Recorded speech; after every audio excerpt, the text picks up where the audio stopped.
Hello everyone and welcome to the begin of another fantastic multiplayer journey in Strategic Command as we're going into World War II, specifically War in Europe, the first of the Strategic Command series, and it's gonna be lovely. We're once more gonna be up against Legit. This time we are going to play as the allies. We are going to be the ones that use these lovely tempests to murder panthers on the beaches, hopefully.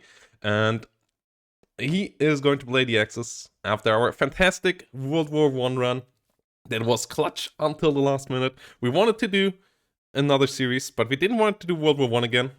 We considered just switching, but we wanted to test something else. And War in Europe is great. It's a great game. I played it twice in single player though, but I never played it in Play by Email. I played World at War, and I played World War I before in Play by Email. I never played War in Europe, so I'm really excited here, as the detail level is even a slight bit bigger. It also got some lovely patches over the last couple of years, so it's up to standard, which is great about the Strategic Command series, that even the older games get a lot of the innovations that the newer games bring around, and the level ups. And yeah, we're gonna go into Play by Email here, and we're gonna start this campaign now. And if you don't want to miss any upcoming episodes, consider leaving a like and especially a follow down below. Much appreciated if you do so. And let me know down below what you would do as the allies here. If you have any tips, tips or tricks, let me know down below. And if you have any recommendations, what you want to see or so out of this, yeah, let me know down below as well.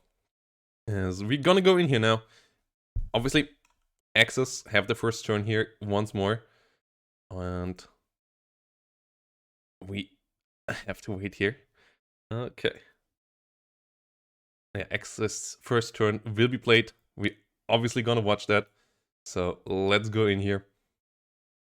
And then we're gonna talk a bit about the strategy. Though obviously the Axis are the ones that will push us in the early war. So we will be the ones to react. And yeah, Poland, a lot more detailed than in World at War, which is pretty cool. In general, the size even bigger than World War I. Europe has more hexes here, which is quite nice. And yeah, our Polish army here though, sadly, in the first weeks of the war, not looking too great. Yes, he's doing that quite nicely, taking some casualties there, which is nice. Though no die rolls so far that I would call anything like close or anything. Here in this gap, we might want to move in some division or regiment and getting that army out of there. Some core in there. Yes, the Germans do some big attacks here. Italy obviously not in the war yet. And yeah, for everybody who watches this for the first time, who is new to Strategic Command in multiplayer is a play by email game, so we're gonna send us the turns. It's turn-based. We have control over all allied units here. He will have control over all the Axis units. Diplomacy is part of the game as well, though it is really simplified. And yeah, Poland lost a lot of its units. These points here on the left side are the points that we can spend for new units. United Kingdoms and France have declared war on Germany. And France is increasing its mobilization efforts. Polish morale suffers from the losses. And for the second time this century, the British are at war with Germany, while France concentrates on reinforcing her armies and Poland fights for her survival. We must prepare for a long struggle ahead. It will not be an easy task, and our immediate aims must be to assist our French allies while also protecting our sea lanes and positions in the Middle East. And yeah, that will be our focus with the British, not losing Cairo. So yeah, let's do it. Our duty for king and country, roll up our sleeves and get the job done. Mediterranean, yes, we need to keep some units around. We can't evacuate all the spots. Gibraltar, Malta, Tunis, Damascus and Cairo have to have some units in them. And then we get these decisions, and these decisions are where you can either stick with historical choices or get off them, which is pretty cool about this game. Yes, you can go full on historical, or you can try to deviate. And this one here is the first big one. The British Expeditionary Force to France can be sent, and then you always have some information about what happens if we say yes or no. And we have to say yes here, though, basically, like leaving France to fall easier, letting the morale suffer, and also pushing away the US from the Allies would not be great. So yes, we're gonna send the British Expeditionary Force to France. They will arrive the next turn. Red Army headquarters. Now that the German invasion of Poland is well underway, it is important that we do not show weakness and let the Germans gain the whole country. It is therefore important that we fulfill our side of the Molotov-Ribbentrop Pact and by marching into Poland, even though it will cause some slight harm to our relations with the UK and France. So yeah, this is actually kind of interesting because the Soviets obviously and historically not the best friends of the Allies at this moment in history, and we actually kind of have to choose where we want to go here. But I believe we stick historically here and march up to Brest-Litovsk. And yeah, if we say no, the Germans would be pretty close to our border. So we're gonna stick with that. And then it is on. And we can move our units around. The Soviet units here. All the way up to Chelyabinsk. All the way up to the Ural. The map in the south. Having the Middle East and North Africa in it as well. And yeah, we need to keep units in Tunis. We can move the unit out of Algiers. And that we will do. We need to keep our unit on Malta. We need to keep a unit around in Cairo. Could use the unit out of Damascus if we move the Cyprus force into Damascus. And then we could get another French corps back to the mainland, which would be helpful. We first gonna start with the Eastern Front, and that currently is Poland. Poland, their morale, the national morale, not looking great. Germans here also having infantry weapon 1 researched already. That's the number over here. They have us in a tough spot, and yeah, let's see if we can actually go to Glasgow. If we can move in there with our cavalry, that would be nice. Or Torun. Can you move to Torun? No, you're in a pretty tough spot. You still have entrenchment 1. You have entrenchment 1 as well. But Torun has rivers, which are better. Ah, they have tanks there though. We take this 1-1 here.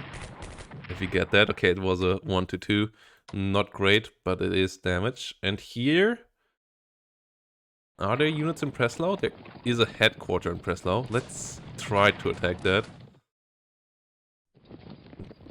We sadly didn't cut their reinforcement lines in the north. Well, we have to move units in front of Warsaw. And no chance for any good attacks here. 1-1 situation over here. We have 25 points with our guys over here. Okay, we could get another 1-1 down here. Not sure if they have fighters down there. They don't, but we don't get the trade.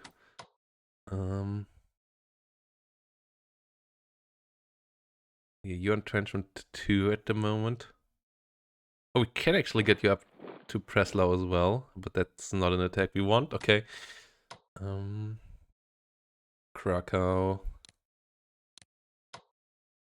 Yeah, we will strengthen our Prussian army over here. Level 5 entrenchment in Warsaw itself. Our fighters here can't do much. You are where you are. Okay, let's move you 1 step further away though. Tanks actually will have a bit of a tough time. And then we go to the Middle East,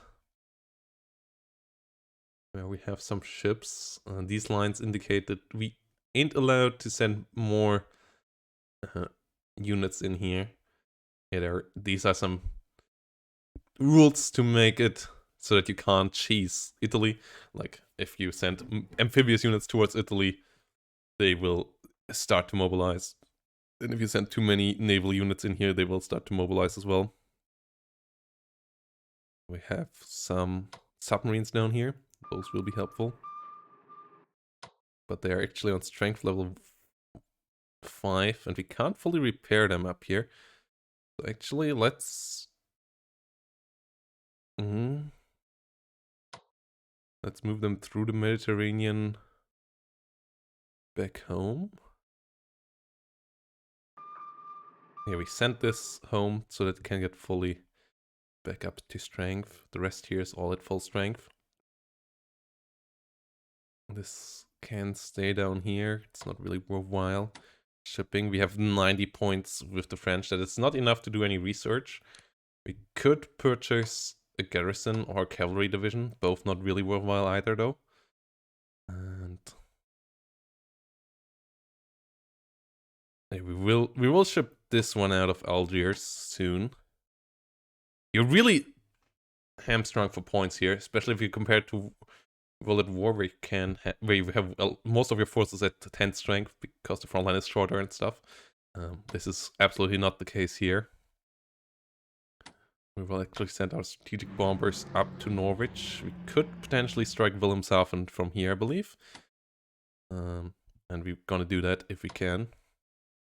British can upgrade, but the British also can do some research. We are still away from our max research. Infantry weapons already getting researched. But we could go for industrial research with the British. Ground attack is something we want. Like, focus-wise, we want planes with the British, tanks with the Americans, Soviets going for a mix of it all, but mostly infantry warfare. Then obviously the French and the Polish, they're just gonna fight for survival.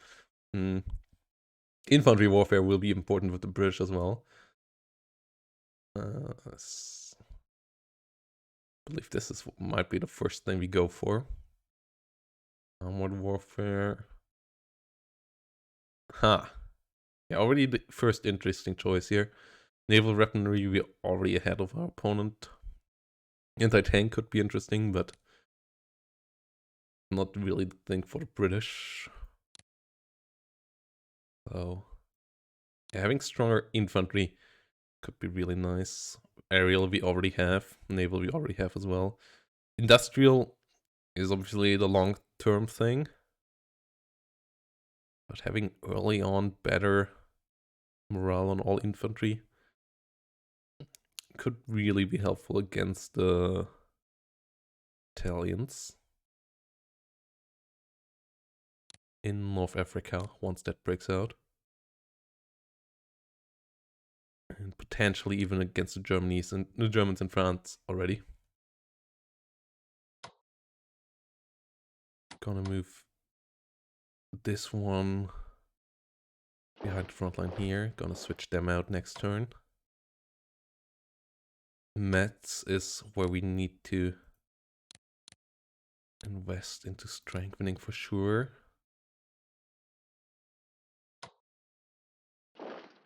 We need to move these guys around a bit.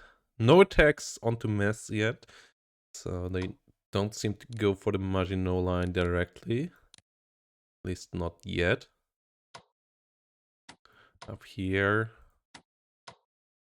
we want to be able to move onto this.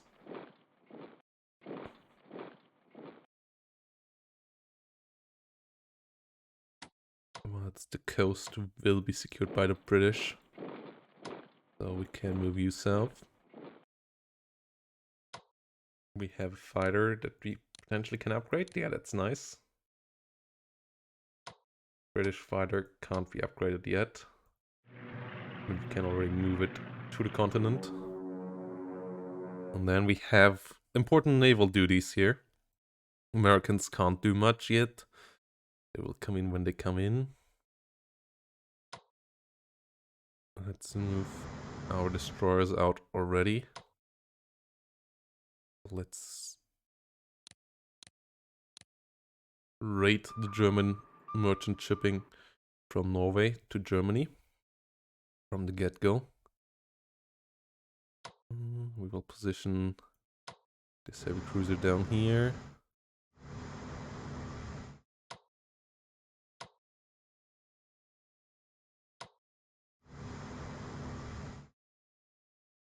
Move you into position where you could potentially then chase down the enemy.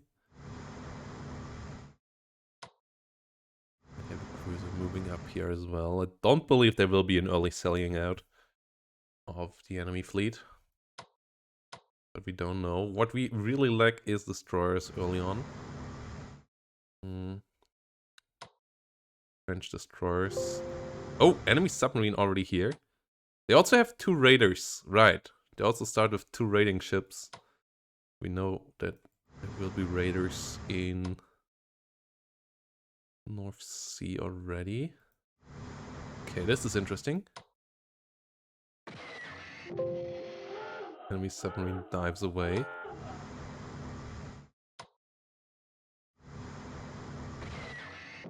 Goal with anti-submarine warfare is making them run out of supplies. Don't have any carriers around. Escort carriers will be an important early game thing. In the meantime, do we want to risk our Warspite and Malaya battleships on the hunt for the raiders? Yeah, we do. Don't move them too far away from the Mediterranean, but want to protect the southern area here. As we will get a good couple of other ships. And this destroyer will stay in the Mediterranean for now. We can later buy some units over here. Like, or move over this unit. Like, I think that's a good idea. Moving this unit over to Damascus. And then we can get this corps back to France. So we have another corps in France that can help out. Trying to defend Paris, because France will be really short on units. And they're 10 strength units, so that will be nice. What France also will be short of is commanders. So that is going to be another issue. Gamelan. Coming around here, we will get a second commander somewhat soon. In April, actually. It's actually not that soon. If he wants to push us early, he can. So that's another problem here. It's the Polish don't have a headquarter at all. And the German headquarters are pretty powerful. Yeah, we have one with the British down here. O'Connor. Not the greatest. Like, we could potentially sack him for Alexander or Auchinleck or so. But for now, we're gonna keep him. And then the Soviets have Timoshenko over here, who's decent-ish for Soviet standards.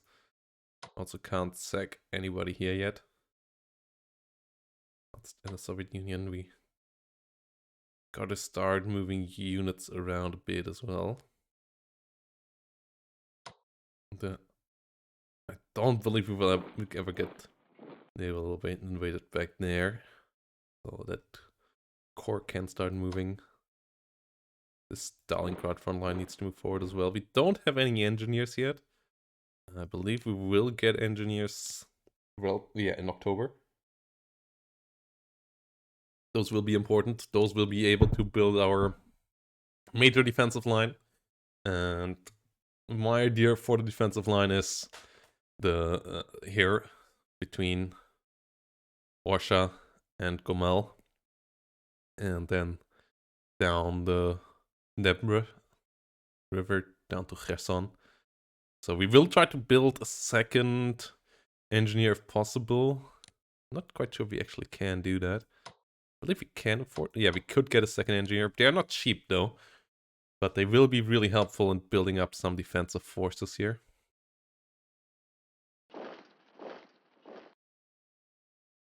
And having a defensive line here will be nice, and then being able to build another defensive line between Rzhev and Vyazma and Kaluga will be quite helpful as well. So that is going to be that. Our Western Front holding out nicely so far. So yeah. And yeah, Strategic Command, not as time consuming as War in the East. So I actually can fit that into my daily schedule. Sadly, War in the East was just not feasible anymore. But I'm really looking forward to this series. I'm pretty certain we will get this one to the end. Yeah, and this is turn 1. So once more, let me know down below what do you think. And if you want to see more stuff, if you have any ideas, let me know. For example, what country do you want to see me go and try to get onto our side?